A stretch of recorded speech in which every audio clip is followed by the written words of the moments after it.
وزیر اعلیٰ خیبر پختونخوا سہیل افریدی نے وفاقی بجٹ کے دن اسلام آباد میں قومی اسمبلی کے سامنے دھرنے کا اعلان کر دیا۔ ان کے مطابق جس دن وفاقی بجٹ پیش ہو رہا ہوگا اس دن پاکستان تحریک انصاف اور اس کے اتحادی جماعتوں کے جو منتخب اراکین پارلیمنٹیرینز ہیں وہ قومی اسمبلی کے باہر جمع ہوں گے اور وہاں پہ دھرنا دیں گے۔ ان کے مطابق صوبائی بجٹ کی تیاری میں عمران خان کے ساتھ ملاقات ضروری ہے اور ان کو اجازت نہیں دی جا رہی ہے۔ سہیل افریدی جو پاکستان تحریک انصاف کے صوبائی حکومت کے وزیر اعلیٰ ہیں، ان کو سیاسی طور پر پارٹی کے مطابق سیاسی فیصلوں کے اختیارات نہیں ہیں۔ پاکستان تحریک انصاف کے مطابق جو سیاسی فیصلے ہیں، پاکستان تحریک انصاف کے عمران خان کے رہائی کے لیے تحریک چلانا، جلسے جلوس کرنا یا اور کوئی مشاورت ہو یا اتحاد ہو، ان تمام کا اختیار جو ہے قومی اسمبلی میں اپوزیشن لیڈر محمود خان اچکزئی اور علامہ ناصر عباس کے پاس ہیں، اور وہ جو بھی فیصلہ کریں گے پارٹی اس کے اوپر عمل کرے گی۔ لیکن کافی دنوں سے سہیل افریدی باوجود وہ خود بھی اس کی تصدیق کرتے ہیں کہ تمام اختیارات محمود خان اچکزئی اور علامہ ناصر عباس کے پاس ہیں،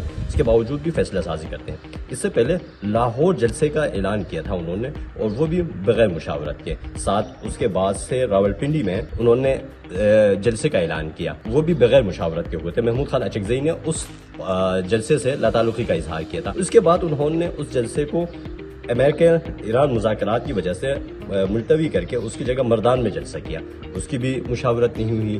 اس کے ساتھ ساتھ اب بھی جو فیصلے ہو رہے ہیں وہ بھی بغیر مشاورت کے ہو رہے ہیں۔ اندرونی ذرائع یہ بتاتے ہیں کہ سہیل افریدی کے اوپر ورکرز کی دباؤ کی وجہ سے اب وہ فیصلہ خود کرنے لگے ہیں۔ اب اس فیصلہ سازی میں کچھ لوگ یہ بھی بتاتے ہیں کہ عمران خان کے جو بہنیں ہیں وہ ان کے ساتھ ہیں، اور اسی وجہ سے وہ محمود خان اچکزئی کو سائڈ کر کے یا مائنس کر کے خود فیصلہ سازی میں آگے ہیں۔ محمود خان اچکزئی قومی اسمبلی میں اپوزیشن لیڈر ہیں، ساتھ ساتھ پاکستان تحریک انصاف کے تمام سیاسی معاملات کے بھی ذمہ دار ہیں۔ کچھ ذرائع یہ بھی بتاتے ہیں کہ ان تمام فیصلوں کی ایک وجہ یہ بھی ہے کہ اندرونی اختلافات ہیں۔ پاکستان تحریک انصاف میں گروپنگ کی وجہ سے سہیل افریدی کے اوپر دباؤ زیادہ ہے، اور سہیل افریدی کا یہ شکوہ ہے کہ محمود خان اچکزئی جلسے جلوس نہیں کرتے ہیں اور ان کے پروپوزل کے اوپر بھی وہ عمل نہیں کرتے ہیں اور اس کے اوپر نظر انداز کرتے ہیں۔ اسی وجہ سے وہ خود سے فیصلے کرتے ہیں۔ ذرائع یہ بتاتے ہیں کہ ان تمام فیصلوں کی وجہ سے پارٹی کے اندر شدید اختلافات ہیں، اور اسی وجہ سے مردان کے جلسہ بھی ناکام ہوا تھا، اور ساتھ ساتھ دیگر جو جلسے ہوتے ہیں وہاں پہ بھی ورکرز نہیں نکلتے۔